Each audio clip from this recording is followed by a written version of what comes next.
Look where they stand!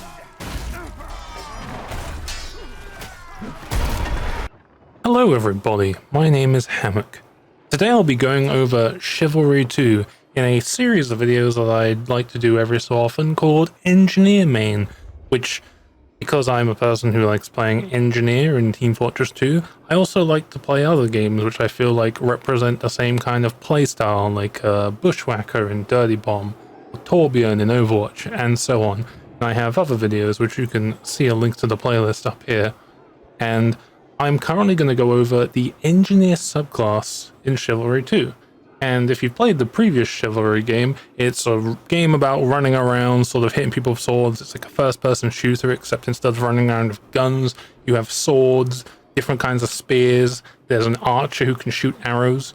And if you saw my previous video about Mordhau was kind of a almost like spiritual successor to Chivalry, like Chivalry. I can't pronounce that for some reason.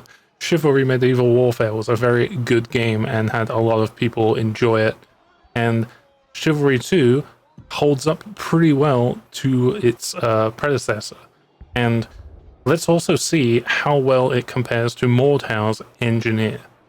So first thing I'd like to go over is a brief sort of description of what all these different classes do, as well as some potential problems I've already noticed out of the gate in this game. First of all, problem-wise, is there's no way outside of the game to actually look at the different classes to see what they do. You have to wait until you get into the game, which is a little bit disappointing.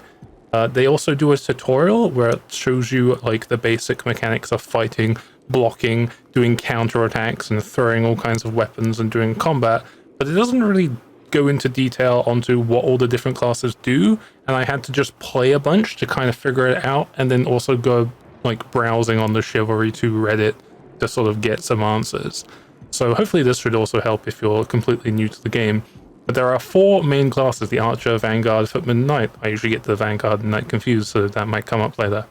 Archer obviously specializes in using bows. They're fucking cowards. There's also a class limit on how many archers you can have in a team, which is very nice, so it isn't just like 8 archers just raining arrows on you.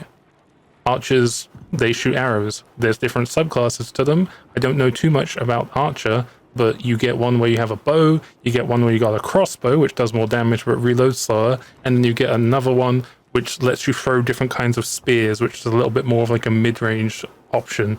So it kind of like allows you to, if you, for example, want to main one of these classes, it gives you some versatility depending on the situation of, oh, I'm playing up close in team deathmatch, let me just throw some spears, or if I'm in the objective game modes, I can sit back and snipe people. Clicking on any of these, by the way, just like lets you customize your loadout for the classes, which isn't a big help, but it's kind of cool. There's a little bit of extra customization and hats and stuff. The Vanguard is a person who uses a lot of like big axes and weapons.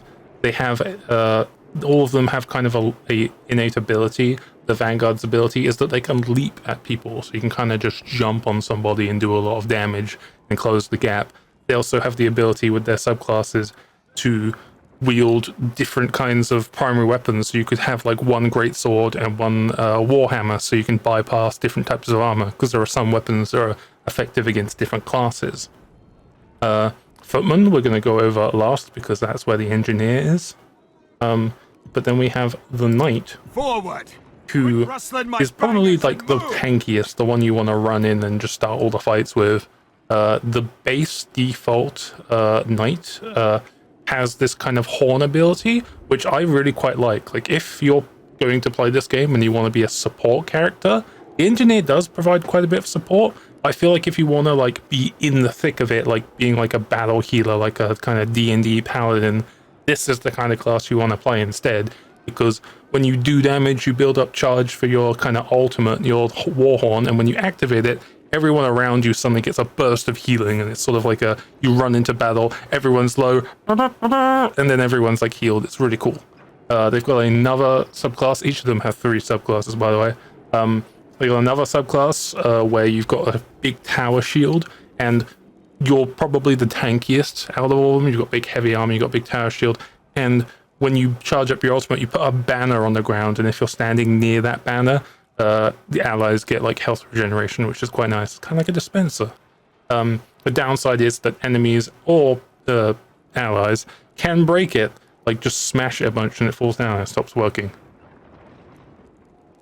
And the final subclass for the knight is the Crusader, which has a bunch of weapons and allows you to crusade people. And now finally, the main course, the Footman, is quite versatile. He starts off with sort of like a polearm kind of build where you just run around hitting people. You've got like a charge attack where you can run forwards and stab people with like a spear or a glaive, which is pretty cool. The secondary subclass is the man-at-arms, which, if you played the first Chivalry, is the speedy boy. It's the scout main, where instead of having a lot of armor, you instead can dodge around with a much less stamina cost. So instead of blocking all the attacks, you can just dodge around, parry, and stab them in the back and be really annoying.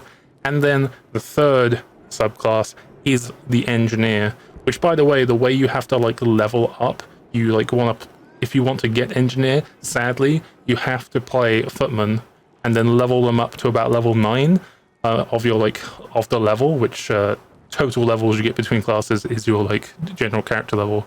So I unlocked engineer, gave it a try. It's quite fun, I'd say. And so there's a lot of investment and grinding before you get into it, just as a preface. So if you want to jump in this game and immediately become engineer main, it takes a bit of a grind to get there. But I'm going to jump into the game and show off how this engineer plays. Lionspire. Ah, yes. The fall of Lionspire. Will it fall? Or will we hold it? Depends on what side I am. Okay, now we're in the game. Interesting thing to note as well is that when you do the tutorial, at the end it's like, which team do you want to be on, the Masons or the Agathians? And I chose Agatha because they're really cool, like for Agatha. But it's worth noting that this game, it doesn't really matter who you choose, because if you pick Agatha, you're going to get auto-balanced onto the Masons. So whatever you choose doesn't matter too much. So okay, we're in the game. I'm playing as the engineer. You get a wonderful variety of primary weapons, including a sledgehammer, a shovel, and a pickaxe. I like to use the shovel. Shovel's pretty cool. It hasn't got as much of a strong power attack as the sledgehammer, but allows you to swing pretty quickly and get some good bonkage going on right now. Let's go. Oh, these people think they can take me? I am the oh, okay, maybe they can take me. I'm going to back up. So it's useful to note that every character has a bandage that they can use to heal up. You notice on the bottom left, I've got a field kit that's like halfway through. You charge over time or by dealing damage, so the longer you're in the fray, the more likely you can have bandages. So sadly you can't build sentries or catapults in this game, so already a big detractor from comparison to Mortal, where you can place these big walls and there's these parts of the map that you can like upgrade and repair. You can pick up some cool things and throw them, like grab this rock and hopefully not friendly fire. I think missing is the best outcome there. But you do have some buildables. So for example, I can place down one of these walls, which is quite useful for cover against archers or tunneling people into a choke point. And I also get a bear trap, which I can pop down here, and if an ally walks into it, nothing happens, so you don't get the friendly fire, which tended to happen on Mordhau quite a bit. But if an enemy walks into it, they're going to fall over, and that's going to make it a lot easier to kill. There are ammo cabinets that you can interact with to replenish your stocks, and that will give you 2 more of these pallets. Ah, look at him, he fell down. Oh shit, no. Oh jeez, okay, I just wanted to run in there and go for a bonk.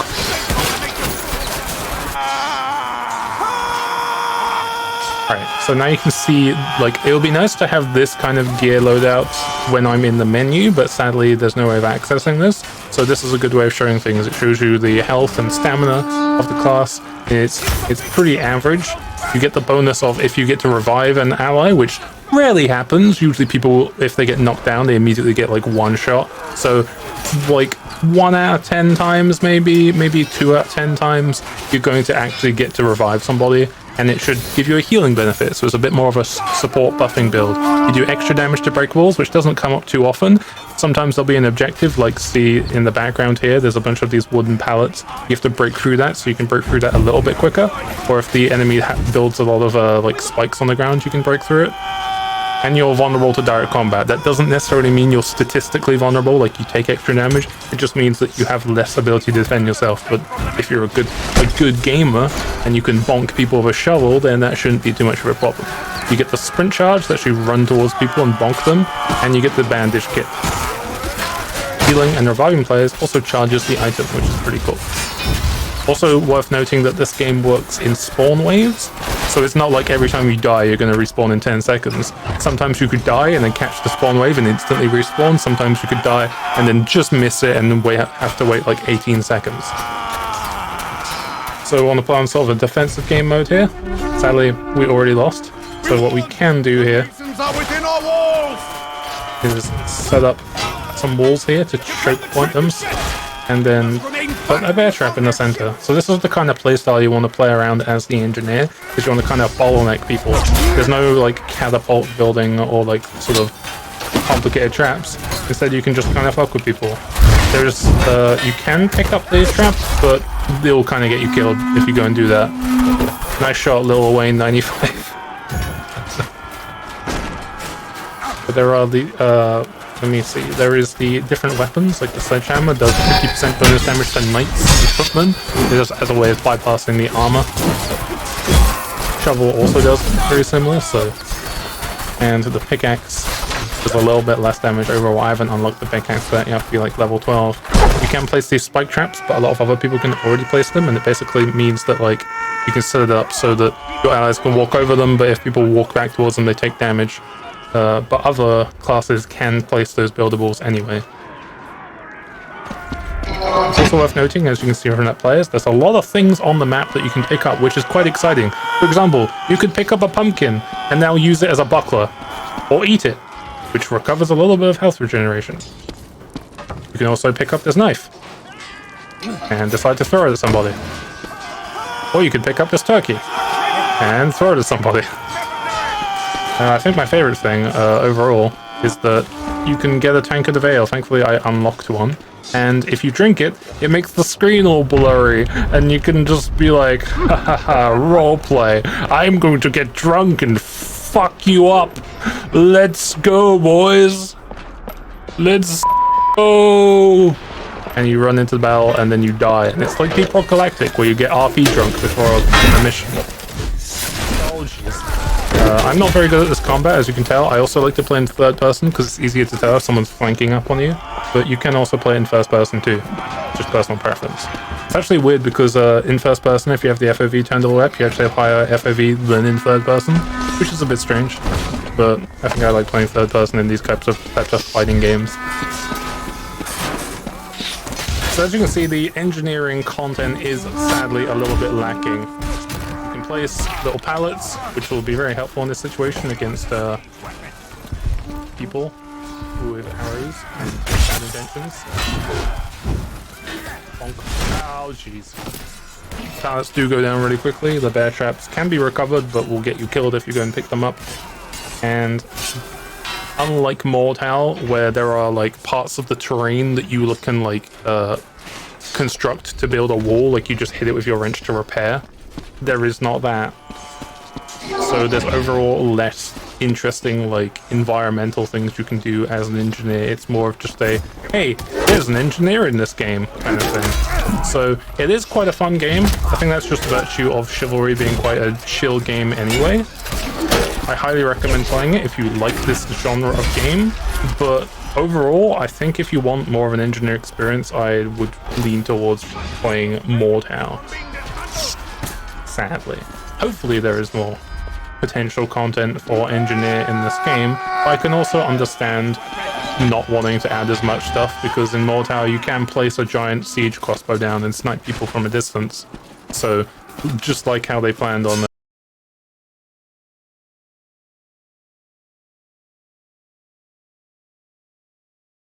the amount of annoying spam, so it comes down to mostly skillful melee combat, which I think is a fair decision. Also worth discussing how these medkits work, because it confused me the first time. So you have like your own bandage that you have when you want to heal. Oh, sorry, skinky friendly fire is a thing here. I could, for example, start healing myself with this bandage, and now it will like slowly build up my health. And if I take damage from an enemy, it'll break that charge, so it's kind of like a gradual heal. And then afterwards, I won't have any bandage, so I have to interact with the ammo supply crate to get a bandage again. Well, see you, boys. But when you have the med packs, you throw them on the ground and people walk over them when they're like low health, and then they'll get a gradual amount of health. I believe you can actually fully heal someone if you throw a med pack at them. It's also worth noting that if you throw a med pack at someone who's full health, it has weird physics and sometimes bounces all the way around and gets lost, so it can be quite tricky to like angle, like kind of, you know, like frisbeeing a sandwich at a medic kind of thing. It can be kind of tricky to do that.